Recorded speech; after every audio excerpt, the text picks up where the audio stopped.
بسم اللہ الرحمن الرحیم الحمد للہ رب العالمین والصلاة والسلام علی اشرف الانبیاء والمرسلین وخاتم النبیین سیدنا و نبینا و شفیعنا طبیب نفوسنا و حبیب قلوبنا و مولانا بالقاسم محمد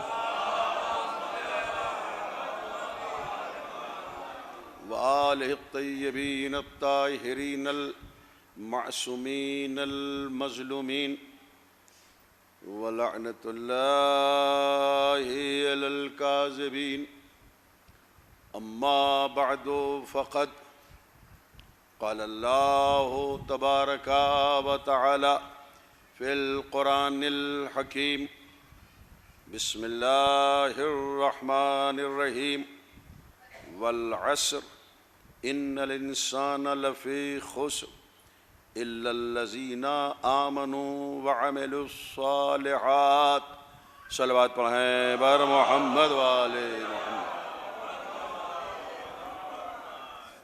گزارش ہے کہ سورہ حمد اور 3 مرتبہ سورہ توحید کی تلاوت فرما کر علی حیدر مرحوم ابن مصطفیٰ علی خان مرحوم اور جملہ مرحومین مومنین و مومنات کی ارواح کو بخش دیں۔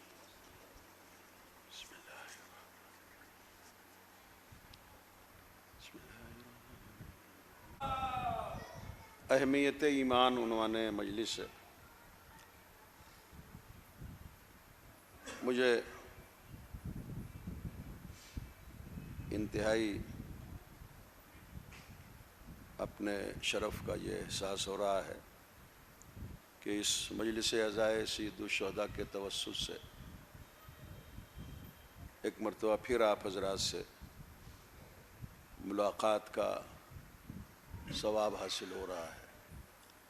دعا گو ہوں کہ پروردگار بحق اہل بیت علیہم السلام آپ سب کو تمام آفات و بلیات سے محفوظ رکھے۔ کورونا کی وجہ سے اور گائیڈ لائن کی سختی کی وجہ سے اس وقت آپ حضرات سے ملاقات ہو رہی ہے، ورنہ تو ہم 3 مہینے کے لیے غائب ہونے والے تھے، اور اسی حساب سے ہم تقریباً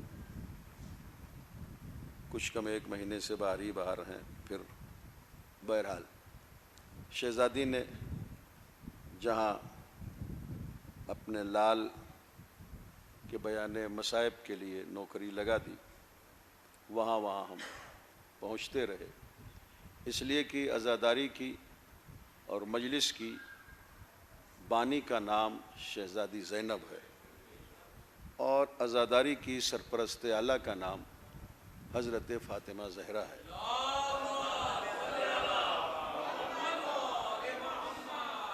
اور عزاداری کے اعلیٰ نگراں کا نام پروردگار عالم رب العزت ہے۔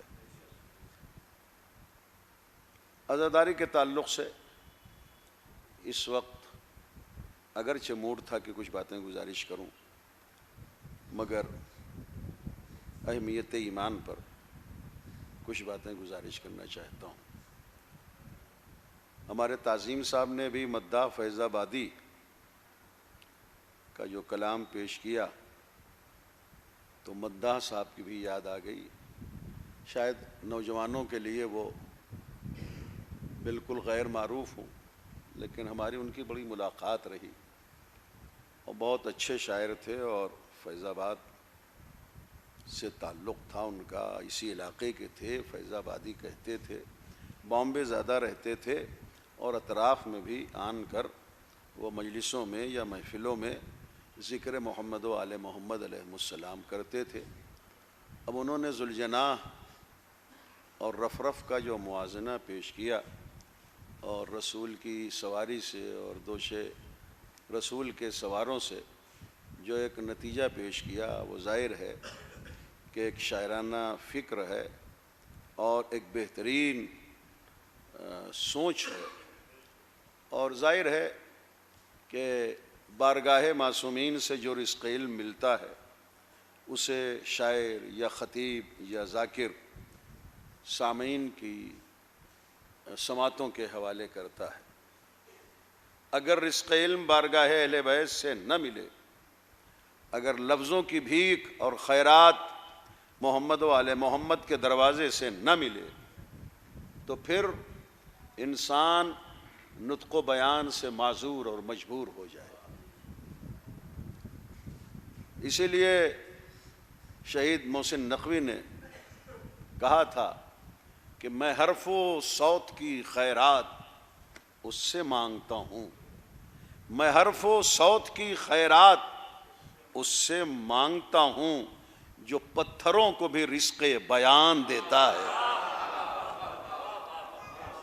تو آپ یقین مانیں کہ اگر بارگاہ رب العزت سے اور محمد و آل محمد علیہ السلام کے حضور سے رزق بیان نہ ملے تو ہماری کوئی حیثیت نہیں ہے، نہ کسی شاعر کی کوئی حیثیت ہے، نہ کسی خطیب کی کوئی حیثیت ہے۔ جو بھی عزتیں ہیں وہ اس در سے وابستگی کی بنیاد پر ہیں۔ اور آپ کو معلوم ہے نا کہ جب ایک شاعر نے 3 شعر کہے 7ویں امام کے عہد میں، امام موسی کاظم علیہ السلام کے زمانے میں،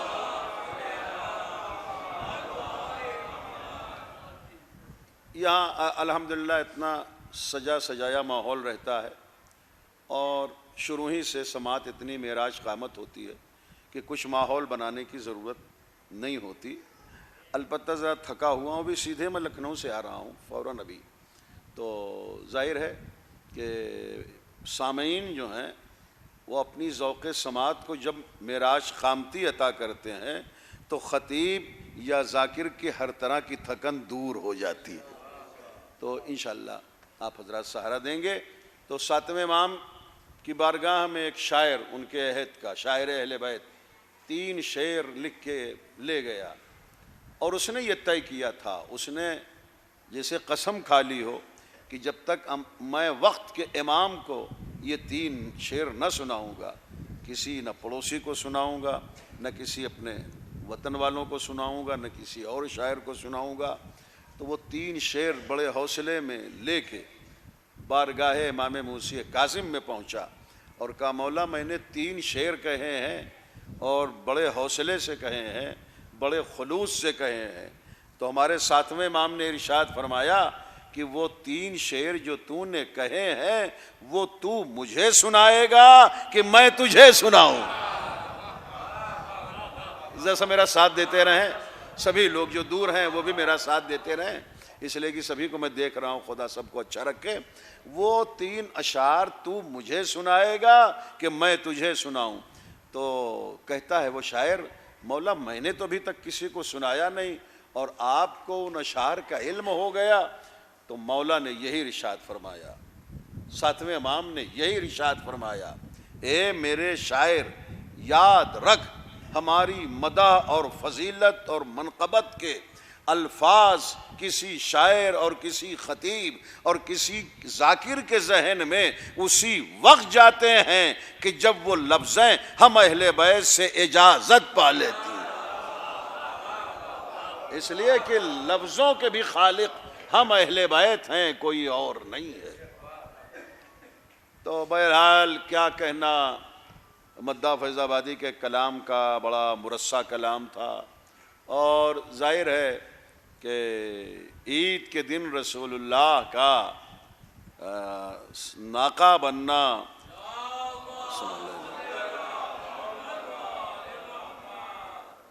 اور زلفیں دینا، رسول اللہ ناقہ بن گئے، یہی تو مداح فیض آبادی نے کہا، رسول اللہ ناقہ بن گئے نواسوں کی خواہش کے لیے۔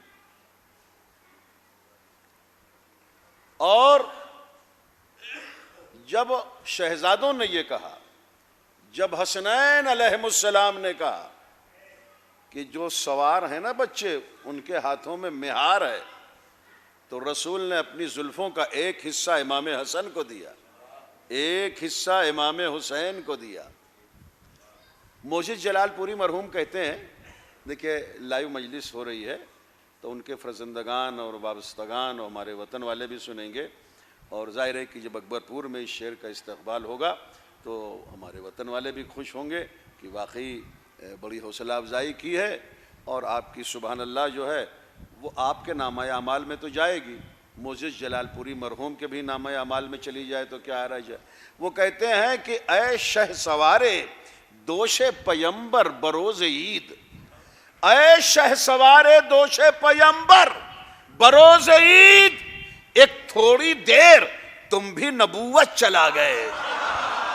غور کریں مجھے محترم، اے شہ سوارے دوش پیمبر بروز عید، ایک تھوڑی دیر تم بھی نبوت چلا گئے۔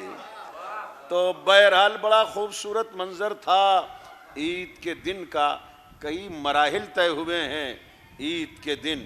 عید ہی کی صبح تو آئے تھے جنت سے نا لباس، شب عید حسنین علیہ السلام نے کہا تھا اماں کل اطفال مدینہ نئے نئے لباس پہنے ہوں گے، ہمارے لیے نئے لباس نہیں، تو شہزادی نے کیا کہا تھا، میرے بچوں میرے بیٹو تمہارے کپڑے درزی کے یہاں ہیں، اور صبح کو جنت کا رضوان نماز صبح کے آس پاس جنت سے لباس لے کے آیا، چھوٹے چھوٹے کرتے، چھوٹے چھوٹے پائجامے، چھوٹے چھوٹے امامے، انہی شہزادوں کے سائز کے۔ یہ کس نے سلے؟ آئے تھے جنت سے، امبیدکر نگر سے وہ کپڑے مدینہ نہیں گئے تھے، لکھنؤ سے نہیں گئے تھے، کسی اور ملک سے نہیں گئے تھے، جنت سے آئے تھے۔ جنت سے جب آئے تھے تو اتنا فٹ کرتا، بٹن، کاج، آستین، کلر یوں ہی تو نہیں تیار ہوگا، کسی ماہر سلنے والے نے سلا ہوگا۔ تو بزرگان محترم آپ جانتے ہیں نا، آپ پر باور ہو کہ سارے انبیاء اس دنیا سے چلے گئے، سب کا انتقال پر ملال ہو گیا۔ اس وقت دنیا میں نہ آدم ہے، نہ نوح ہے، نہ ابراہیم ہے، نہ جناب داؤد ہیں، نہ جناب ذوالکفل ہیں، نہ جناب الیسع ہیں، نہ جناب اسماعیل ہیں، نہ جناب سلیمان ہیں، نہ جناب نوح ہے، کوئی نبی نہیں ہے، مگر 4 انبیاء آج تک زندہ ہیں۔ جناب آدم کا بھی انتقال ہو گیا، جناب نوح کا بھی انتقال ہو گیا۔ اگر ان دونوں کا انتقال نہ ہو گیا ہوتا تو نجف اشرف میں مولا علی کے داہنی طرف جناب آدم کی قبر کیسے ہوتی، بائیں طرف جناب نوح کی قبر کیسے ہوتی؟ مگر آپ جب جائیں نجف اشرف نا تو آپ یہ دیکھیں گے، ایک طرف جناب آدم کی قبر ہے، دوسری طرف جناب نوح کی قبر ہے، بیچ میں حضرت علی کی قبر ہے۔ آپ کی سبحان اللہ کے لیے لفظیں بدلوں، لفظوں کے بدلنے کا ہنر تو خطیب کو معلوم ہی رہتا ہے۔ ایسا لگتا ہے ایک طرف جوشن صغیر ہے، دوسری طرف جوشن کبیر ہے، بیچ میں جناب امیر ہے۔ توجہ دیں مجھے گانے میں۔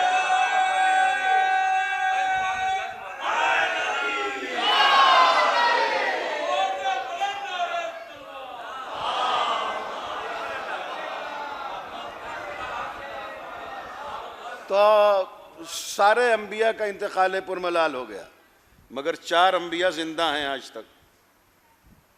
دیکھیں مجھے نہیں معلوم کہ میں اہمیت ایمان پر جس عنوان کو سوچ رہا تھا پڑھنے کو، وہ مداح فیض آبادی کے کلام کی وجہ سے پڑھ پاؤں گا کہ 1 گھنٹہ اسی میں پورا ہو جائے گا، اب یہ خدا بہتر جانے۔ تو سارے انبیاء اس دنیا سے چلے گئے، مگر 4 انبیاء زندہ، جناب الیاس، جناب خضر، جناب عیسیٰ، جناب ادریس، یہ 4 انبیاء آج تک زندہ ہیں. جناب خضر دریاؤں میں سمندروں میں جو بھٹک جائے اس کو راستہ دکھانے کے لیے پانی کی حد میں رہبری فرما رہے ہیں. جناب الیاس جنگلوں میں بیابانوں میں وادیوں میں صحراؤں میں ڈیزرٹ علاقے میں اگر کوئی راستہ بھٹک جائے تو اس کو راہ ہدایت پر لانے کے لیے موجود رہتے ہیں. جناب عیسیٰ چوتھے آسمان پر، جناب عیسیٰ چوتھے آسمان پر انتظار کر رہے ہیں کہ کب زہرا کا آخری وارث آئے، کب نماز جماعت قائم ہو اور کب میں ان کے پیچھے نماز پڑھ کے ان کا مقتدی بنوں، وہ میرا مقتدا بنے.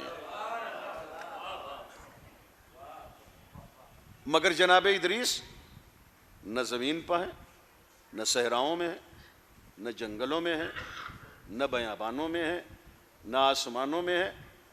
ان کے لیے قرآن کہہ رہا ہے، قرآن حدیث نہیں، قرآن کہہ رہا ہے حضرت ادریس کے لیے. بسم اللہ الرحمن الرحیم وذکر. دیکھیں یہ سب میرے کچھ ذہنی میں نہیں تھا، مجھے پڑھنا ہے. اگر آپ وہ کلام نہ پڑھتے تو اہمیت ایمان شروع ہو جاتا میرا بیان، ہے نا. لیکن اب اس کلام پر میں بول رہا ہوں، کتنی دیر بولنا ہے یہ صاحب منبر جانے، آپ کی ذوق سماعت جانے. جناب ادریس کے لیے اللہ نے قرآن میں ان کے جنت میں رہنے کا ذکر کرتے ہوئے ارشاد فرمایا وَاذْكُرْ فِي الْكِتَابِ ادریس اِنَّهُ كَانَ صِدِّيقًا نَبِيًّا وَرَفَعْنَا مَكَانًا عَلِيًّا. میرے حبیب، میرے رسول، میرے پیغمبر، میرے خلیل، رحمت للعالمین، عقل اول، قلم اول، روح اول، وجود اول، طٰہٰ و یاسین، مزمل و مدثر، بشیر و نذیر، سراج منیر، محمد عربی. دیکھو وَاذْكُرْ فِي الْكِتَابِ ادریس، تم ادریس کا ذکر کیا کرو. اِنَّهُ كَانَ صِدِّيقًا نَبِيًّا، وہ میرا بڑا سچا نبی تھا. وَرَفَعْنَا مَكَانًا عَلِيًّا، اور میں نے ادریس کو جنت میں سب سے اونچا مکان دیا. جنت میں، زمین پر نہیں، آسمانوں پر نہیں، جنت میں مکان دیا ہے حضرت ادریس کو. ادریس انہیں اس لیے کہتے تھے کہ یہ درس دیتے تھے، مگر ان کا سورس آف انکم درس دینا نہیں تھا. ان کی آمدنی کا ذریعہ تھا کپڑے سلنا. جناب ادریس کا سورس آف انکم تھا کپڑے سلنا. انبیاء کرام ہوں یا ہمارے 14 معصومین، انہوں نے اپنی روٹی روزی نہ دعا کے ذریعے حاصل کی، نہ معجزے کے ذریعے حاصل کی، بلکہ اپنی بازوؤں کی محنت کے ذریعے ہر نبی اور امام نے اپنا رزق حاصل کیا. تو یہ سورس آف انکم تھا حضرت ادریس علیہ السلام کا کہ وہ اپنے کپڑے سلتے تھے. جناب نوح کا سورس آف انکم تھا مٹی کے برتن بنانا. جناب داؤد کا سورس آف انکم تھا لوہے کی زرہ بنانا. اور جناب عیسیٰ کا آمدنی کا ذریعہ تھا سادہ اور سفید کپڑوں کو رنگ کر اسے مارکیٹ میں لے آنا. جناب ایوب کا سورس آف انکم تھا ایگریکلچر، وہ زراعت کرتے تھے. جناب ابراہیم کا سورس آف انکم دمبیاں اور بھیڑیں اور بکریاں چراتے تھے اور اسے بیچتے تھے. تو کسی نبی نے اللہ سے دعا کے ذریعے اپنا رزق نہیں حاصل کیا کہ پروردگار چونکہ میں تیرا نبی ہوں میں کوئی کام وام نہیں کروں گا، تم من و سلوہ میرے لیے نازل کر. نہ ہمارے 14 معصومین نے کسی نے کہا، نہ حضرت علی نے کہا، نہ امام حسن نے، نہ رسول خدا نے کہ ہم تو تیرے بہت خاص بندے ہیں، یہ 14 معصوم مطلق ہیں تو پروردگار ہم کوئی محنت نہیں کریں گے. حضرت علی نے نہیں کہا، امام حسن نے نہیں کہا، امام حسین نے نہیں کہا. سب نے اپنے بازوؤں کی طاقت سے اپنا رزق حاصل کیا ہے، نہ دعا کو ذریعہ بنایا، نہ معجزے کو ذریعہ بنایا. تو سیرت معصومین موجود ہے. انسان، وہ انسان جو کاہل ہو وہ اللہ و رسول اور اہل بیت کی نظر میں سب سے زیادہ غضبناک ہوتا ہے. کاہل انسان نہ اللہ کو پسند ہے، نہ رسول کو پسند ہے، نہ اہل بیت کو پسند ہے. تو ہر انسان کو محنت کرنا چاہیے. رسول کی حدیث ہے کہ جو اپنے اہل و عیال کے لیے کمائی کے لیے پسینہ بہاتا ہے تو وہ پسینہ کمائی کے عالم میں جب وہ آمدنی کے لیے محنت کرتے ہوئے پسینہ بہا رہا ہے یا اس کا بہ رہا ہے تو اس کی مثال رسول نے دی ہے. یہ بالکل ایسے ہی ہے جیسے میدان جہاد میں کسی شہید کے خون کا قطرہ بہ رہا ہو. تو بہرحال یہ باتیں بھی بڑی اہم ہیں. اور میں نے امر بالمعروف میں باقاعدہ سورس آف انکم کی اہمیت پر روشنی ڈالی ہے. وہ ایک پوری بڑی بہترین تحریر ہے, مجلس ہے, جو اس وقت میرا عنوان نہیں ہے. تو جناب ادریس کا آمدنی کا ذریعہ کیا تھا؟ کپڑے سلنا. اب میں تو سارے نبیوں کے سورس آف انکم کو بتاتا, اس لیے کہ میں نے اس سلسلے میں بہت جائزہ لیا ہے کہ کس آمدنی کا, کس نبی کی آمدنی کا, کس رسول کی آمدنی کا, یا ہمارے 14 معصومین اور 12 اماموں میں کس امام کا کون سا آمدنی کا ذریعہ تھا, وہ سب میں پیش کرتا. مگر سورس آف انکم نبیوں اور اماموں کا اس وقت میرا عنوان نہیں ہے. وہ تو بات آ گئی کہ حضرت ادریس علیہ السلام درس تو دیتے تھے لیکن کپڑوں کی سلائی کو آمدنی کا ذریعہ بنایا تھا. میں بہت پریشان تھا کہ عیسیٰ کو جنت میں جگہ دیتا اللہ, یا خضر کو دیتا, یا الیاس کو دیتا. یہ اللہ نے جناب ادریس کو کیوں جگہ دی جنت میں؟ اس کا سبب بس یہ ہے کہ جب شہزادی شب عید یہ کہیں اپنے بیٹوں سے میرے بچوں تمہارے کپڑے جنت میں درزی کے یہاں ہیں, تو جنت میں کوئی کپڑا سلنے والا ہو جو صداقت فاطمہ کی لاج رکھے. صلوات پڑھیں بر محمد والے.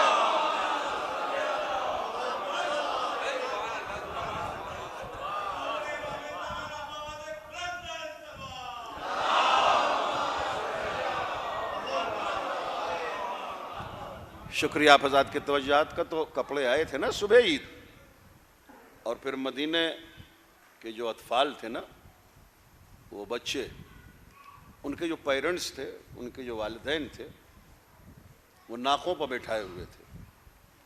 اب حسنین علیہ السلام نے جب یہ دیکھا تو کہا نانا اطفال مدینہ کے لیے ناقے موجود ہیں, سب ناقے پر بیٹھے ہیں بچے, ہمارے لیے کوئی سواری نہیں ہے.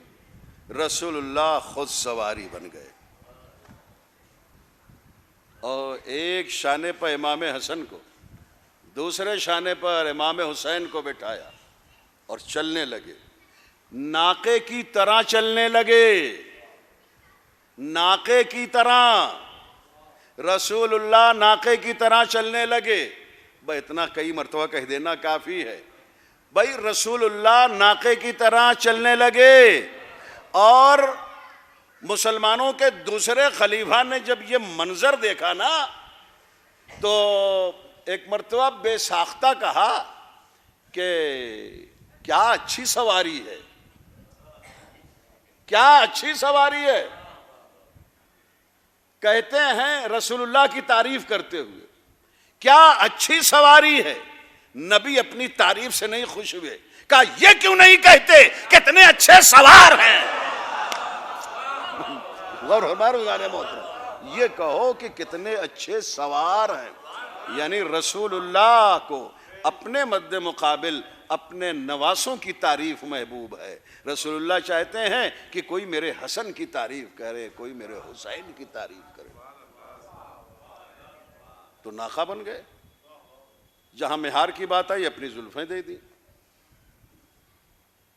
اور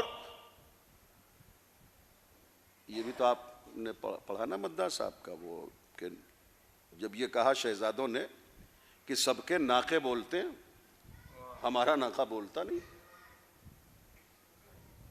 اب دیکھیے فی البدیہہ مجلس صاحب نے پڑھوا دیے نا مداح صاحب کی نظم پر, سب کے ناقے بولتے ہیں, ہمارا ناقہ بولتا نہیں. رسول اللہ بول رہے ہیں مگر چونکہ رسول ہے, چونکہ وارث قرآن ہے, چونکہ وہی ترجمان ہے, ناقے کی طرح بولنا بھی ہے, مگر بولنا وہ ہے کہ جو معنی خیز ہو, جس میں کوئی معنویت ہو, جس کا کوئی مفہوم ہو, کوئی میننگ ہو. تو رسول اللہ نے کہنا شروع کیا العفو العفو العفو، معاف کر دے، معاف کر دے، معاف کر دے۔ 7 مرتبہ رسول اللہ نے کہا تھا کہ ایک مرتبہ جبریل نے بھیجا، کہا جا کے میرے رسول سے کہہ دو بس 7 مرتبہ بہت ہو گیا، میں نے حسین کے صدقے میں جہنم کے 7 طبق کو بجھانے کی کوشش کی ہے، اب اس کے بعد نہ کہیں ورنہ میں اہل بیت کے دشمنوں کو کہاں رکھوں گا۔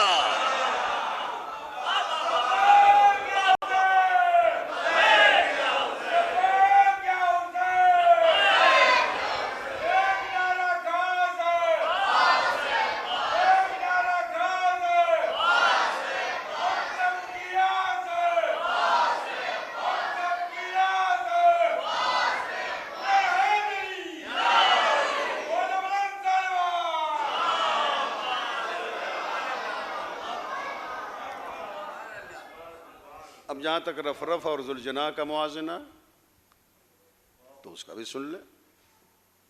سورہ طٰہٰ 20واں سورہ آیت نمبر 96۔ جب جناب موسیٰ کوہ طور سے واپس آئے تھے تو دیکھا کہ وہ گائے کا جو بچہ تھا گوشالہ، اس کی لوگ پوجا کرنے لگے تھے۔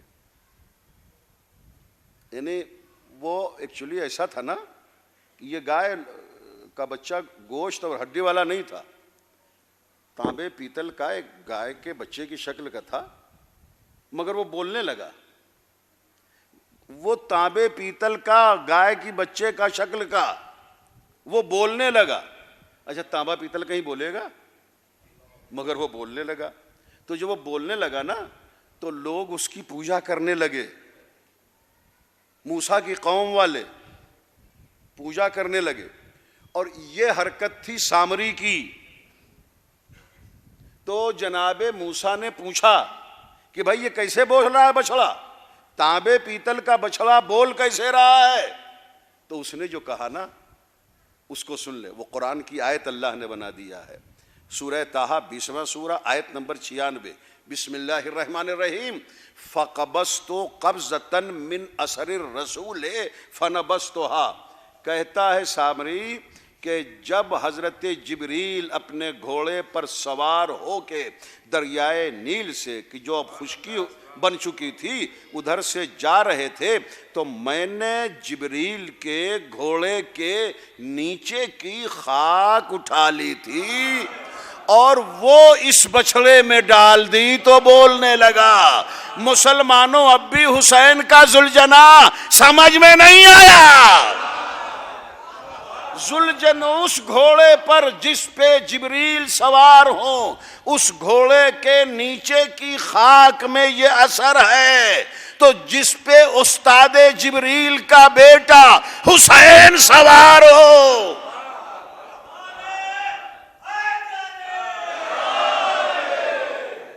اس ذوالجناح کی کیا عظمت ہوگی، اس ذوالجناح کی کیا شان ہوگی۔ تو بہرحال گفتگو روک دے، اتنا بہرحال خراج عقیدت مداح فیض آبادی کے کلام پہ ہو گیا۔ مجلس شروع کریں اور مجلس 1 گھنٹے کے اندر ختم ہو جائے گی، اس لیے کہ غذائے روحانی کا سلسلہ اتنی ہی دیر چلے گا جتنا غذائے جسمانی سے اس کا کوئی تصادم نہ ہونے پائے، ہے نا۔ تو بزرگان محترم، اہمیت ایمان ارشاد ہو رہا ہے سورہ والعصر میں، ان الانسان لفی خسر، تمام انسان گھاٹے میں ہیں، الا الذین آمنوا، مگر وہ کہ جو ایمان رکھتے ہیں۔ دیکھیں ایمان میں ایک طاقت ہے، ایمان میں ایک کشش ہے، ایمان میں ایک اثر ہے۔ مولا کائنات نے ایمان کی تعریف کرتے ہوئے کہا کہ دل سے اعتقاد، زبان سے اقرار، اعضاء و جوارح سے عمل کرنے کو ایمان کہتے ہیں۔ غور فرما رہے ہیں؟ ایمان کی اور بھی وضاحتیں ہیں، ایمان کی اور بھی تشریحات ہیں، مگر مختصر یہ ہے۔ تو ایمان دنیا اور آخرت میں ذریعہ نجات ہے، اور انسان کے پاس لاکھ دولت ہو، لاکھ بے بنس ہو، لاکھ اچھا سے اچھا مکان ہو، حویلی ہو، 5 اسٹار ہوٹل میں رہتا ہو، 20-25 لاکھ کی گاڑی میں چلتا ہو، لیکن اگر اس کے دل سے ایمان رخصت ہو گیا تو دنیا تو شاید بن جائے، آخرت تباہ ہو برباد ہو۔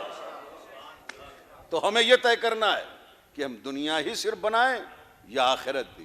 اگر ہمیں یہ فکر ہے کہ ہم آخرت سازی بھی کریں تو اس کے لیے لازم ہے کہ ہم یہاں سے زیادہ، ہم زمین کے اوپر کی زندگی سے زیادہ زمین کے نیچے کی زندگی کو سنوارنے اور سجانے کی کوشش کریں۔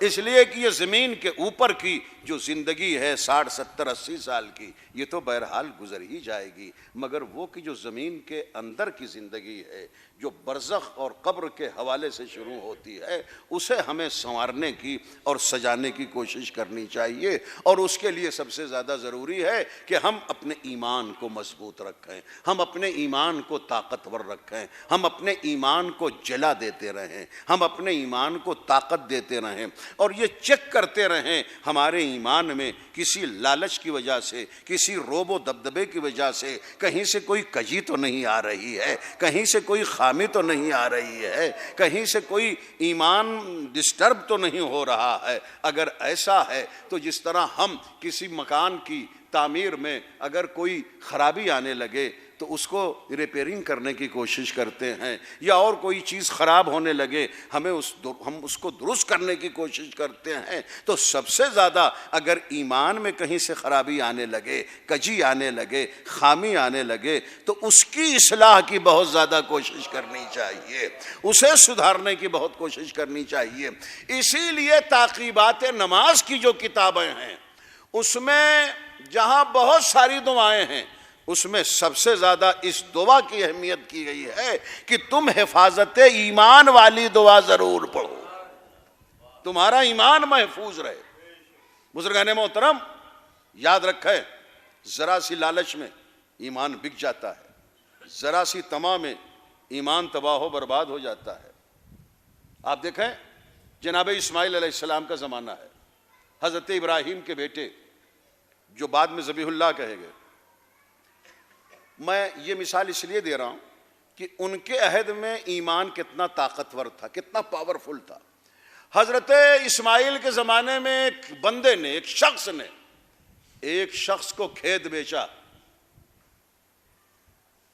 بینامہ ہو گیا، پیمنٹ ہو گیا۔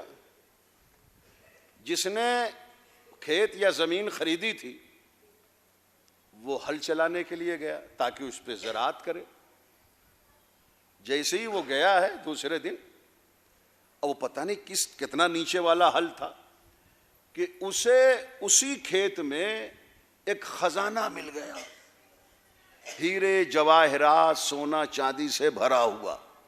وہ خزانہ جب ملا تو پھر وہ خزانہ کھیت خریدنے والا لے کے کھیت بیچنے والے کے پاس آیا کہ بھیا تم سے جو میں نے وہ کھیت یا زمین لی تھی، اس زمین میں یہ خزانہ ملا ہے، تو یہ میں تمہیں دینے کے لیے آیا ہوں، تمہیں حوالے کرنے کے لیے آیا ہوں۔ تو وہ زمین بیچنے والا کہتا ہے مجھے یہ نہیں چاہیے، یہ تم ہی رکھو، اس لیے کہ جب میں نے زمین بیچی تھی تو صرف زمین کا میٹر تھا، خزانے کی کوئی بات نہیں تھی۔ مجھے یہ بھی تو چیک کرنا ہے کہ یہ موضوع، یہ گفتگو کتنا پسند آ رہی ہے لوگوں کو، تاکہ اسی حساب سے میں آگے بڑھوں نا۔ بزرگان محترم، میں نے جب زمین بیچی تھی تو خزانے کا کوئی تصور نہیں تھا، میں نے صرف زمین بیچی تھی تو میں نہیں خزانہ لوں گا۔ تو زمین خریدنے والے نے کہا تو میں بھی خزانہ نہیں لوں گا، اس لیے کہ جب میں زمین خرید رہا تھا اور میں نے تم کو پیمنٹ کیا تھا تو میرے نزدیک بھی خزانے کا کوئی تصور تھوڑی تھا، وہ زمین تھی، وہ کھیت تھا جو تمہارا، وہ میں نے لیا ہے۔ ایک ذرا اس سلسلے کو آگے بڑھانے سے پہلے 1 منٹ بڑا قیمتی میں آپ کا لینا چاہتا ہوں، اور اس کو بڑی خصوصی توجہ سے آپ سماعت فرما لیں۔ آپ کا ذہن علی میری طرف متوجہ ہے، مگر پھر بھی خصوصی گزارش کرتا ہوں کہ اس 1 یا 2 منٹ کو آپ بہت قیمتی بنا کے میرے لفظوں کو اپنی سماعتوں کے حوالے کرتے ہوئے اسے افہام و تفہیم کے مراحل سے گزارے ہیں. ہمارے امام کتنے ہیں؟ 12 نا. ہمارے ہر امام کا ایک بیٹا ہے, ہر امام کا ایک بیٹا ہے, مگر امام حسن کا کوئی بیٹا امام نہیں ہے. ٹھیک ہے, امام حسن کے بیٹوں کی اہمیت ہے, جناب قاسم کی خود بڑی اہمیت ہے, حسن مثنیٰ کی اہمیت ہے جو امام حسن کے بیٹے ہیں, مگر یہ کہ کوئی بیٹا امام نہیں. اس کے ماں سوا ہر امام کا کوئی نہ کوئی بیٹا امام. حضرت علی کے 2 بیٹے امام, امام حسین کا بیٹا زین العابدین امام, امام زین العابدین کے بیٹے محمد باقر امام, ان کے بیٹے امام صادق امام, ان کے بیٹے مسیح کاظم علیہ السلام, ان کے بیٹے امام علی رضا امام, ان کے بیٹے امام محمد تقی امام, ان کے بیٹے امام علی نقی امام, ان کے بیٹے امام حسن عسکری امام, ان کے بیٹے جو غیب کا وارث ہے وہ ہمارا امام ہے. تو مگر امام حسن کا کوئی بیٹا امام نہیں ہے. ہونا چاہیے تھا, اس لیے کہ یہ حسن اور حسین علیہ السلام دونوں ہر فضیلت میں برابر کے شریک ہیں. گوشوارے عرش ہیں تو دونوں بھائی, جنت کے جوانوں کے سردار ہیں تو دونوں بھائی, سوارے دوش رسالت ہیں تو دونوں بھائی, آئے تطہیر میں ہیں تو دونوں بھائی, میدان مباہلہ میں ہیں تو دونوں بھائی. غور فرما رہے ہیں, معصوم ہیں تو دونوں بھائی, خدا کی حجت ہیں تو دونوں بھائی. مگر بھئی یہیں ایک فرق ہو گیا کہ امام حسین کا بیٹا امام, ہر امام کا بیٹا امام, مگر امام حسن کا کوئی بیٹا امام نہیں ہے. تو یہ یہیں تک رک جائیں. تو یہ خبر جناب اسماعیل نے جب سنی, حضرت ابراہیم علیہ السلام کے بیٹے نے, کہ میرے عہد میں ایک شخص نے زمین بیچی, اور جس نے زمین خریدی جب وہ ہل چلانے گیا اس زمین میں یا اس کھیت میں جو تو خزانہ ملا, وہ خزانہ وہ لینے کے لیے تیار نہیں ہوا, اور جس نے زمین بیچی تھی اس کے پاس لے کے آیا, اس نے بھی قبول نہیں کیا, کہا میں نے صرف زمین بیچی تھی, خزانے کا کوئی تصور نہیں. تو اللہ کا شکر ادا کیا, کیا زرین دور ہے میرا دور, میری نبوت کا عہد کتنا خوبصورت عہد ہے. اللہ اللہ, ایمان اتنا پروان چڑھا ہوا ہے کہ وہ خزانہ جو لاکھوں میں نہیں تھا, کروڑوں میں تھا مالیت کے اعتبار سے, نہ وہ زمین بیچنے والا قبول کرنے کے لیے تیار, نہ زمین خریدنے والا. تو دیکھیے جو باتیں بڑی اہم ہوتی ہیں وہ جلدی پھیل جاتی ہیں.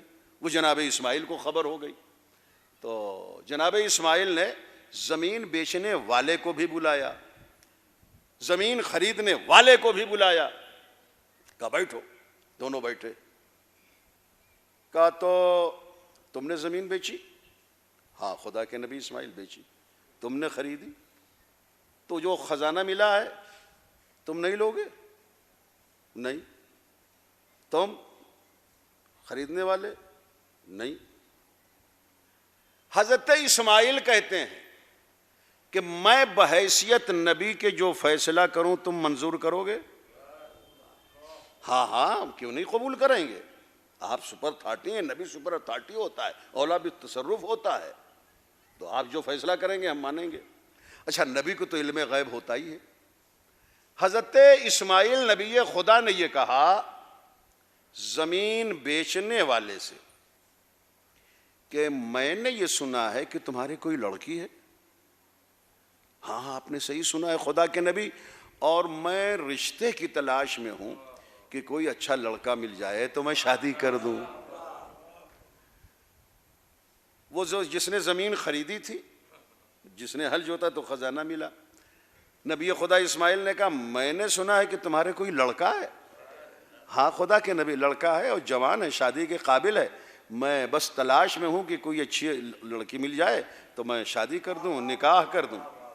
تو حضرت اسماعیل نے کہا تو تم لوگوں نے بھی اقرار کیا نا کہ بحیثیت نبی کے جو میں فیصلہ کروں گا وہ تمہیں منظور ہوگا. کہا ہاں ہم نے تو اقرار کیا ہے, آپ جو فیصلہ کرنا چاہیں کریں, تو ایک مرتبہ حضرت اسماعیل نبی خدا نے کہا کہ میں بحیثیت نبی خدا اور اولا بالتصرف اب تم لوگوں کا ولی بننے کی حیثیت سے اتنا اختیار رکھتا ہوں کہ اس کی بیٹی کا، جس نے زمین بیچی تھی، اس کی بیٹی ہے، اس کی بیٹی کا نکاح تم زمین خریدنے والے کے بیٹے سے کرتا ہوں جسے خزانہ ملا ہے، اور یہ میرا اس لیے فیصلہ ہے تاکہ خزانہ ادھر ادھر نہ جائے۔ کچھ توجہ ہے خزانے محترم، خزانہ ادھر ادھر نہ جائے۔ اللہ نے آواز دی، اللہ نے آواز دی۔ دیکھو یہ نہ سوچنا کہ میرے امام حسن کا کوئی بیٹا امام نہیں ہے تو امام حسن کی فضیلت میں کوئی کمی ہو گئی۔ نہیں ہے کوئی بیٹا امام، مگر فضیلت میں کوئی کمی نہیں ہوگی۔ ارے وقت آنے دو جب بیٹی ہوگی امام حسن کی فاطمہ، اور بیٹا ہوگا امام حسین کا زین العابدین، اور پھر اس سے جو نسل چلے گی تو امامت ادھر ادھر نہیں ہوگی، نسل حسن اور حسین میں قیامت تک قائم رہے گی۔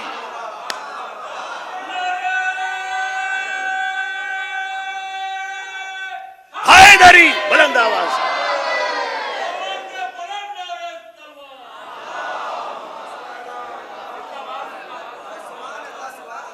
غور کیا نا بزرگان محترم۔ تو ہمیں چاہیے کہ ہم اپنے ایمان کو جلا بخشیں، اور یہ واقعات اسی لیے گزارش کیے جا رہے ہیں کہ ہم اپنے ایمان کو چیک کرتے رہیں۔ یاد رکھیں کہ ذرا سی بھی لالچ ہمارے ایمان کو ڈسٹرب کر سکتی ہے۔ بلعام بن باور کتنا اللہ والا تھا، سورہ آراف میں باقاعدہ اس کا ذکر ہے، 7ویں سورہ میں۔ وہ جو دعا مانگتا تھا اتنی اہمیت تھی، اس کا تقوی، اس کا زہد، اس کا ورع، اللہ تک اس کی رسائی ایسی تھی کہ اگر اس کے پیریڈ میں کوئی لاولد ہوتا تھا، 10-20 سال بھی اولاد نہ ہوئی، تو لوگ اس کو لے کے آتے تھے میاں بیوی اور کہا بلعام بن باور تم دعا کرو ہم صاحب اولاد ہو جائیں، اور وہ ہاتھ اٹھاتا تھا، لوگ صاحب اولاد ہو جاتے تھے۔ سیریس مریض ہوتا تھا، حکیم کہتے تھے اس کا کوئی علاج نہیں، لوگ کہتے تھے کوئی علاج نہیں ہے تو ہمیں کوئی ٹینشن بھی نہیں ہے، اس لیے کہ ہمارے شہر میں بلعام بن باور موجود ہے۔ تو لوگ آتے تھے اور کہتے تھے کہ ذرا دعا کرو یہ اچھا ہو جائے، وہ ہاتھ اٹھاتا تھا، اچھا ہو جاتا تھا۔ اس کی اس خصوصیت کو فرعون بھی جان گیا، اس نے بلایا، اور بلانے سے پہلے خزانہ منگوا لیا، بڑے سے طبق میں خزانہ آ گیا، اور کہا دیکھو یہ تمہارے لیے ہے بلعام بن باور، مگر ایک کام کرنا ہے۔ ہاں بتائیے کیا کام ہے؟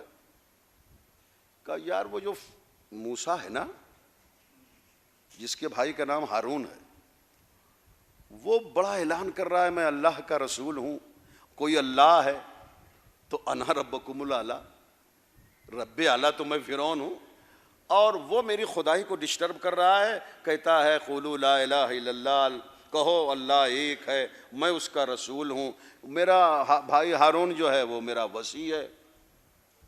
تو بڑا مینٹلی ڈسٹرب میں ہوں میں بلعام بن باور،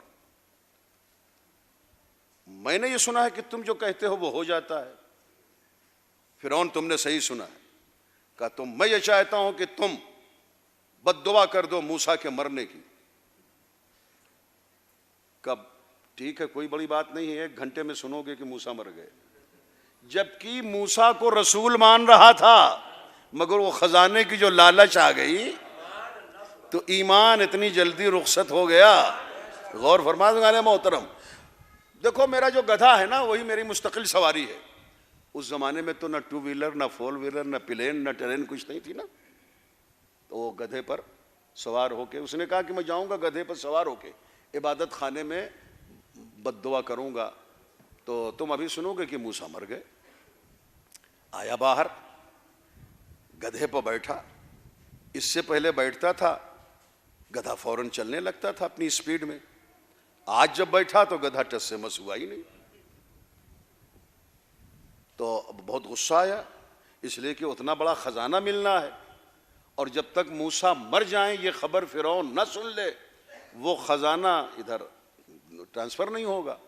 تو بہرحال وہ اترا گدھے سے، اور اس کے ہاتھ میں جو چابک یا تازیانہ تھا اتنا مارا کہ گدھے کی پشت خون سے رنگین ہو گئی، یہاں تک کہ مرنے کے قریب پہنچ گیا گدھا. تو ایک مرتبہ خدا کی قدرت سے وہ گدھا بولا. گدھا جو بولا ہے اس پہ آپ سب کو بولنا ہے. ہاں، اس کو جان لیجیے، جو گدھا بولا ہے. اچھا ایک چیز اور میں کبھی کبھی کہتا ہوں کہ انسان اور گدھے میں فرق کیا ہے، اس کو بھی جان لیں. انسان اور گدھے میں فرق یہی ہے کہ انسان کو گدھا کہہ سکتے ہیں، گدھے کو انسان نہیں کہہ سکتے، ہے نا.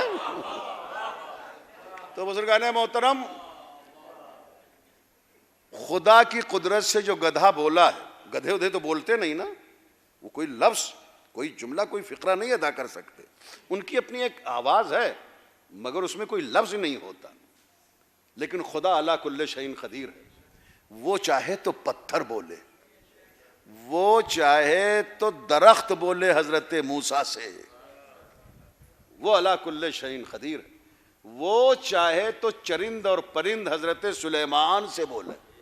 حضرت سلیمان مقام شکر رب میں کہتے ہیں یا ایھا الناس علمنا منطق الطیر، اے لوگوں میں وہ ہوں جس کو خدا نے پرندوں کی بولیاں سکھائی ہیں. آپ میں سے کوئی پرندوں کی بولیاں جانتا ہے؟ نہیں. مگر وہ جو گدھا بولا ہے، وہ آس پاس جتنے لوگ تھے وہ سب سمجھ رہے تھے. ارے اس وقت عبرانی زبان میں وہ بول رہا تھا. کیا بولا ہے؟ جو بولا ہے سب کو بولنا ہے. اس نے یہ کہا بلعام بن باور سے. اچھا وہ ایک زمانے سے بلعام بن باور کی سواری رہا، ساتھ رہا. تو اب کہتا ہے دیکھیں، او میرے بے وفا مالک بلعام بن باور، میں ہوں تو گدھا مگر معصوم کے قتل کی سازش میں شریک نہیں ہو سکتا. غور فرمائیے محترم، میں ہوں گدھا مگر معصوم کے قتل کی سازش میں شریک نہیں ہو سکتا. وہ گدھا تو مر گیا اور یہ جنت میں جائے گا، جبکہ جانوروں کے لیے جنت نہیں ہے. جنت تو صاحبان عقل کے لیے ہے، صاحبان عقل کے لیے ہے، گناہ، حرام، حلال، واجب. مگر اللہ نے جانوروں کو عقل نہیں دی ہے، وہ عقل جو انسانوں کو دی ہے. مگر 3 جانور جنت میں جائیں گے، بلعام بن باور کا گدھا، اور یہ اصحاب کہف کا کتا، اور ایک بھیڑیا. تو یہ جائے گا جنت میں. لیکن سنیں، سورہ کہف نہیں، سورہ اعراف 7واں سورہ آیت نمبر 176، خدا کہہ رہا اس بلعام بن باور کے لیے فَمَثَلُهُ كَمَثَلِ الْكَلْبِ، بلعام بن باور کتے کے مثل ہو گیا. مہدی حسن وائی جلال پوری نہیں کہہ رہا. کوئی نبی، کوئی رسول، کوئی امام، کوئی پیغمبر، کوئی ولی، کوئی نمازی، کوئی روزے دار، کوئی حاجی، اور کوئی مجتہد، کوئی تابعی، کوئی تبع تابعی، کوئی صحابی نہیں. اللہ کہہ رہا ہے فَمَثَلُهُ كَمَثَلِ الْكَلْبِ، بلعام بن باور کتا ہو گیا، کتا. فَمَثَلُهُ كَمَثَلِ الْكَلْبِ، کتا ہو گیا. تو خدا نے یہ آیت نازل کر کے قیامت تک کے لیے کسوٹی دے دی کہ اب جو بھی جب بھی جس زمانے میں بھی جس زمانے میں بھی کسی معصوم کے قتل کی سازش میں شریک رہا ہو، وہ کتا ہے، رضی اللہ نہیں ہے. توجہ دیں بلند آواز سے.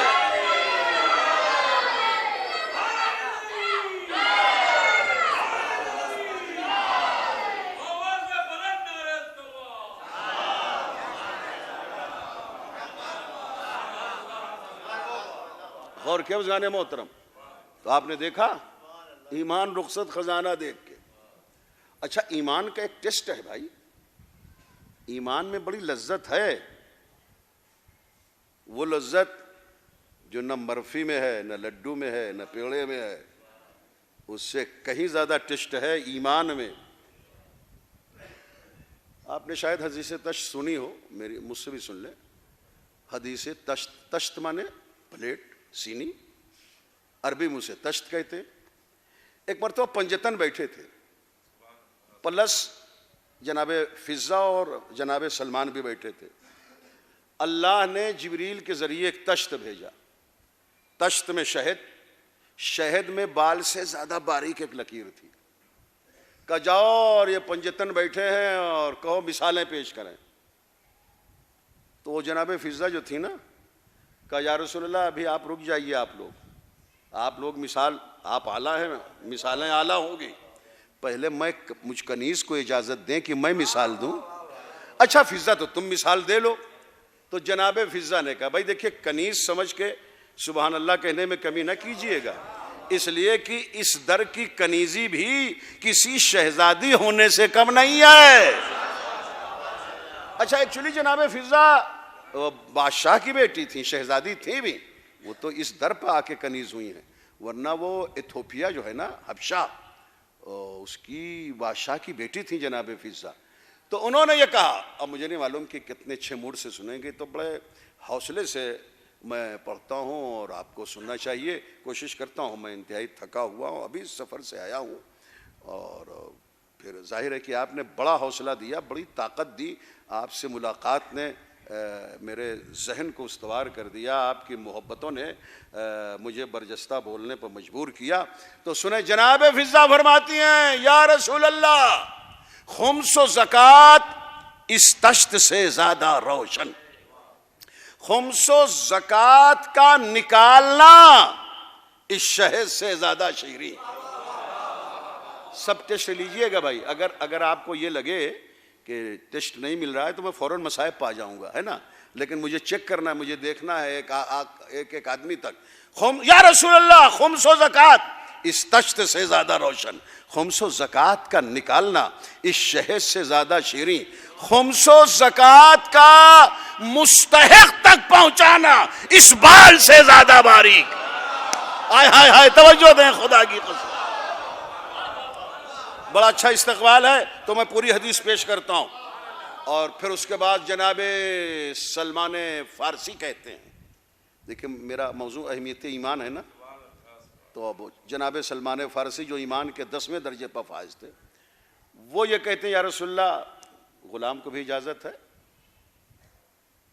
ہاں سلمان تم بھی مثال پیش کرو۔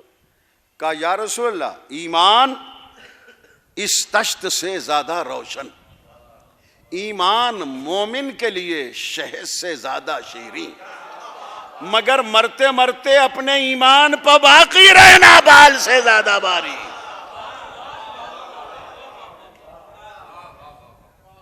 اور اس کے بعد امام حسن نے کہا نانا اجازت ہے کہ میں مثال دوں؟ بیٹے دو۔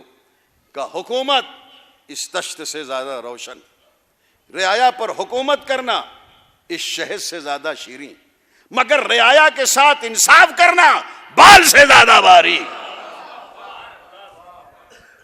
امام حسین نے کہا نانا مجھے بھی اجازت ہے؟ ہاں بیٹے اجازت ہے۔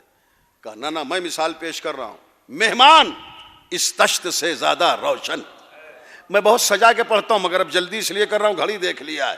مہمان اس تشت سے زیادہ روشن، مہمان میزبان کے لیے اس شہد سے زیادہ شیریں، مگر تا وقت رخصت مہمان کو خوش رکھنا بال سے زیادہ باریک۔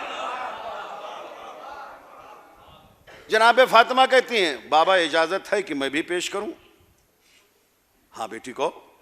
کہا بابا نیک عورت اس تشت سے زیادہ روشن، نیک عورت کی عزت و عفت اس شہد سے زیادہ شیریں، تا وقت ضرورت اپنی عزت کو بچا لے جانا بال سے زیادہ باریک۔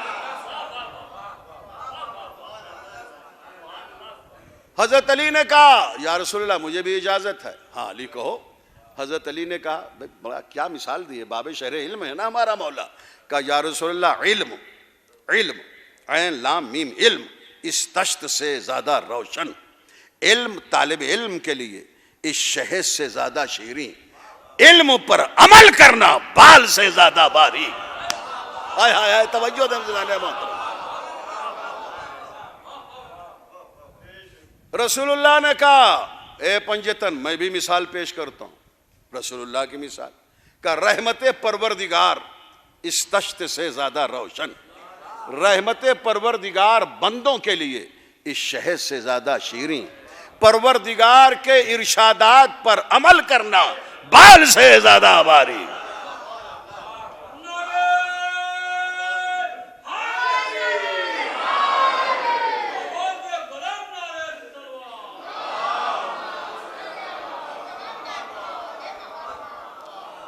اب وہ جو ہوتا ہے کلام میں، شاعری میں، ٹیپ کا بند، اب ٹیپ کا بند بھی سن لیجئے، اب وہ اللہ میاں والا ہے۔ پروردگار تیری مثال تیرے بندوں کو سنانے جا رہا ہوں، تو انہیں مزید فہم و ادراک کی توفیق دے، اور خود تیرا قول ہے تو تیرے بندے تو استقبال کریں گے، اس لیے کہ کون ایسا بندہ ہے جو تیری خوشنودی نہ چاہے، تیری رضا نہ چاہے۔ اللہ نے کہا اے اہل بیت، میں اللہ بھی مثال دوں گا، اور اللہ نے کہا جبریل میری مثال بھی سنا دو کہ اہل بیت اس تشت سے زیادہ روشن۔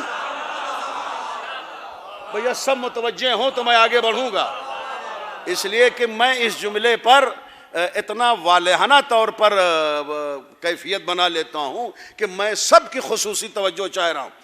اللہ کہہ رہا ہے اہل بیت اس تشت سے زیادہ روشن، اہل بیت کی محبت شہد سے زیادہ شیریں۔ ہاں توجہ دیں، اہل بیت کی محبت اس شہد سے زیادہ شیریں، اہل بیت کا بغض دل میں رکھ کر پلے صراط سے گزرنا بال سے زیادہ باری۔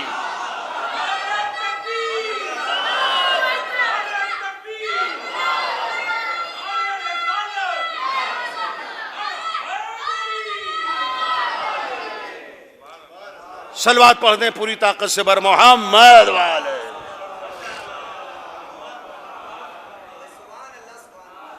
تو بزرگان محترم، ایمان کی حفاظت، آپ جب کربلا جائیں گے تو وہاں ایک جگہ ہے، لکھا ہوا ہے بہت جلی حرفوں میں، مکالمہ بامر سعد و حسین ابن علی۔ امر سعد بہت واقف تھا حسین کی عظمت سے، اور اس نے حر سے جب گفتگو ہوئی تو یہی کہا، جب حر نے کہا تھا کہ جنگ ختم کر دے، کیوں جنگ کرنا چاہتا ہے، تو حر نے یہی کہا، حر سے یہی کہا تھا امر سعد نے کہ وہ جو ایران میں رے کا علاقہ ہے، گیا ہوں رے، جو ظاہرین ہیں وہ بھی گئے ہوں گے، رے بڑا خوبصورت علاقہ ہے، کہ وہ رے کی جو حکومت یا پلاٹس ہیں جس کا ابن زیاد نے مجھ سے وعدہ کیا ہے، اگر میں حسین کے قتل سے دستبردار ہو جاؤں پھر وہ سب نہیں ملے گا۔ یاد رکھیں جب ایمان رخصت ہو جاتا ہے تو انسان لالچ میں آ کے اپنے ایمان کو بیچ کے قاتل امام بن جاتا ہے، اس لیے ہمیں ایمان کی حفاظت کرنا ہے۔ ایمان جتنا مضبوط ہوگا دنیا اتنی ہیج ہوتی جائے گی۔ یہ ایک اصال ثواب کی مجلس ہے، خدا مرحوم کے درجات کو بلند کرے اور کروٹ کروٹ جنت عطا فرمائے۔ پھر ایک مرتبہ دعا ہے آپ سب کے لیے کہ پروردگار آپ کو بھی اللہ سلامت رکھے اور تمام بیماریوں سے بالخصوص کورونا وائرس کے قہر سے حفاظت فرمائے۔ تو یہ محرم کا مہینہ ہے، یہ غم کا مہینہ ہے، اور یہ وہ مہینہ ہے، یہ وہ چاند ہے کہ جس کو دیکھ کے انسان سوگوار ہو جاتا ہے، ہر عزادار کی آنکھوں میں آنسو آ جاتے ہیں۔ یہ محرم کا چاند، دیکھیے ہر مہینے کے چاند کو دیکھ کر دعائیں مانگی جاتی ہیں خیریت کی، کچھ دعائیں ہیں، سورہ پڑھو، دعائیں مانگو، اپنے اہل و عیال کے لیے دعا مانگو۔ تو کیا مدینے میں جب یہ چاند فاطمہ صغرا نے دیکھا ہوگا تو اپنے بھیا اکبر کی خیریت کی دعا نہ مانگی ہوگی؟ اپنے بابا حسین کی خیریت کی دعا نہ مانگی ہوگی؟ یہ محرم کا چاند، بالکل غم میں ڈوبا ہوا یہ چاند. اس چاند کو دیکھ کر عورتیں اپنے ہاتھوں کی چوڑیاں توڑ ڈالتی ہیں, کانوں کے اور گلوں کے زیورات کو اتار دیتی ہیں, رنگ برنگ کے لباس کو اتار کے سیاہ لباس پہن لیتی ہیں. کیوں؟ یہ محرم کا چاند ہے. لیکن کوئی خواتین سے پوچھے کہ زیورات اتارنا اس وقت واجب ہے کہ جب شوہر مر جائے, سہاگ اجڑ جائے. رنگ برنگ کا لباس اتار کے سادہ لباس پہننا اس وقت واجب ہے کہ جب شوہر مر جائے. سرما لگانا اس وقت حرام ہے کہ جب شوہر مر جائے. تمہارا سوگ تو برقرار ہے نا محرم کے مہینے میں بھی. پھر یہ بندے کیوں اتار دیے؟ پھر یہ ہار کیوں اتار دیے؟ پھر یہ چوڑیاں کیوں توڑ ڈالی؟ پھر یہ کالے لباس کیوں پہن لیے؟ اس محرم کے مہینے میں میری ماں اور بہنوں تمہارا سہاگ تو برقرار ہے, شوہر سلامت ہے. کہا ہاں شوہر تو سلامت ہے, لیکن یہ مہینہ وہ مہینہ ہے جس میں ام لیلہ بیوہ ہو گئی, جس میں رباب بیوہ ہو گئی, جس میں لبابہ بیوہ ہو گئی, جس میں علی کی چھوٹی بیٹی رقیہ بیوہ ہو. یہ محرم کا چاند جس میں ہم وقتاً فوقتاً پیاسوں کو سبیلیں پلاتے ہیں, اس لیے کہ کربلا والے پیاسے تھے. یہ مہینہ محرم کا وہ مہینہ ہے کہ جس میں نہ صرف یہ کہ شیعہ, نہ صرف یہ کہ مسلمان, بلکہ ہندو, مسلم, سکھ, عیسائی سب حسین کے عزادار بن جاتے ہیں. کلکتہ میں اپنے بچپن میں گیا تھا اور میں سنتا بھی تھا, آنکھوں سے دیکھا. مرشد آباد, کلکتہ, وہاں 10 محرم کو عاشور کے دن 2.5 کلومیٹر جہاں تک جلوس کے نکالنے کی پرمیشن ہے, وہ بالکل سڑک جیسے سفید ہو جاتی. 10 کلومیٹر 15 کلومیٹر کی عورتیں, مسلمان عورتیں نہیں, ہندو عورتیں, لٹیے میں دودھ لے کے آتی ہیں اور شب عاشور وہ چلتی ہیں, کوئی 10 بجے, کوئی 11 بجے, اور جتنا بھی وقت لگتا ہو اس لحاظ سے. اور پھر وہ کہتی ہیں آن کر اس جلوس میں کہ حسین بابا کی سواری کب آئے گی, حسین بابا کی سواری کب آئے. تو لوگ کہتے ہیں ابھی آنے والی ہے. اور پھر جب حسین کی سواری ذوالجناح آتا ہے تو وہ جو لٹیے میں دودھ ہوتا ہے نا, وہ گھوڑے کی سموں پر ڈال دیتی ہیں. تو وہاں کی جو سپاہی, کانسٹیبل, ایڈمنسٹریشن کے لوگ ہوتے ہیں, وہ ان جاہل عورتوں سے, ہندو عورتوں سے کہتے ہیں یہ تمہارے عمل کا مطلب کیا ہے؟ تو وہ رو کے کہتی ہیں کہ تمہیں نہیں معلوم کہ حسین بابا کا ایک بچہ تھا اصغر, وہ بہت پیاسا تھا اور حسین بابا نے اپنے بچے کے لیے پانی مانگا تھا, مگر ظالموں نے پانی دینے کے بجائے تیر مارا تھا اور وہ بچہ حسین بابا کے ہاتھ میں شہید ہو گیا. ہم ہندوستان کی عورتیں اپنے لٹیے میں دودھ لے کے اور یہ اظہار عقیدت کر کے یہ اعلان کرتی ہیں کہ اے حسین بابا, آپ اپنے بچے کو لے کے اگر ہندوستان آ گئے ہوتے تو آپ کا بچہ پیاسا نہ رہتا.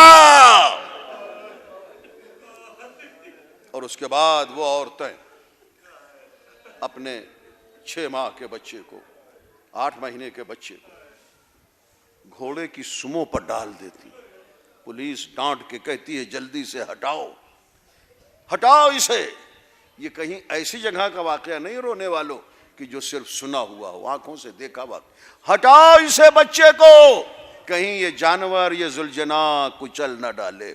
تو وہ اپنا تیور بدل کے روتے ہوئے کہتی ہیں, رونے کے عالم میں بھی ان کا تیور ہوتا ہے. پولیس سے بھیڑ جاتی ہیں وہ عورتیں, کہ کیا کہتے ہو, یہ بچہ حسین بابا کا دیا ہوا, ہمارے کوئی اولاد نہیں تھی تو ہم نے پچھلے سال حسین بابا کی سواری پر ہاتھ رکھ کے اولاد مانگی تھی.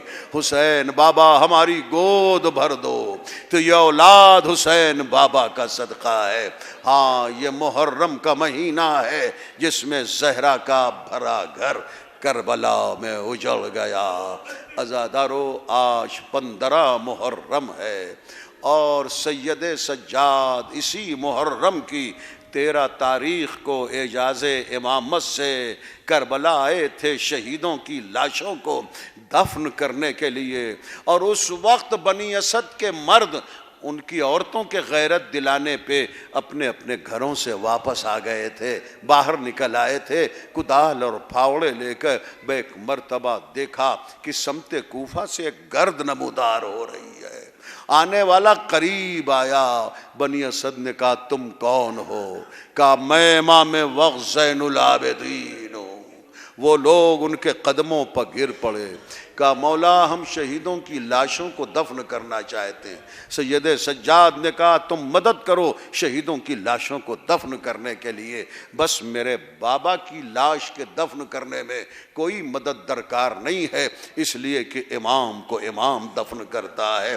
لو عزادارو آخری فقرہ ہے اور مجلس تمام ہو رہی ہے۔ بنی اسد کے تعاون سے سید سجاد نے شہیدوں کے لاشوں کو دفن کیا، ایک گڑھا کھدوایا، اس میں بہت ساری میتوں کو سپرد لحد کیا، اور اس کے بعد بنی اسد نے کہا مولا فرات پر ایک لاش ہے جس کے دونوں ہاتھ کٹے ہوئے ہیں۔ رونے لگے سجاد کا وہ میرے چچا عباس کی لاش ہے۔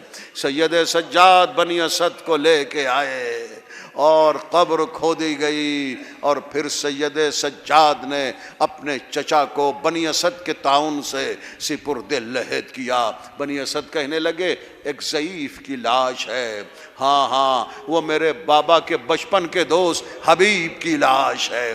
عزادارو حبیب کی لاش کو بھی بنی اسد کے تعاون سے حسین نے سپرد لحد کیا۔ کہا آقا ایک جوان کا لاشا ہے، ہاں وہ میرے بھیا علی اکبر کا لاشا ہے۔ حسین کے پائیں تھی، علی اکبر کو دفن کیا۔ عزادارو سب کو سپرد لحد کیا، مگر کیا وجہ ہے کہ اصغر کے لیے قبر نہیں بنائی، نہ گنج شہیدہ میں دفن کیا، بلکہ سجاد نے علی اصغر کو 13 محرم کو اپنے بابا کے سینے پر لٹا دیا۔ اے بابا آپ نے قبر بنائی تھی مگر بھیا کو راس نہ آئی، تو میں قبر نہ بناؤں گا، آپ کے سینے پر لٹا دیتا ہوں۔ اب میرا اصغر میرا بھیا آپ کے سینے پر آرام کرے۔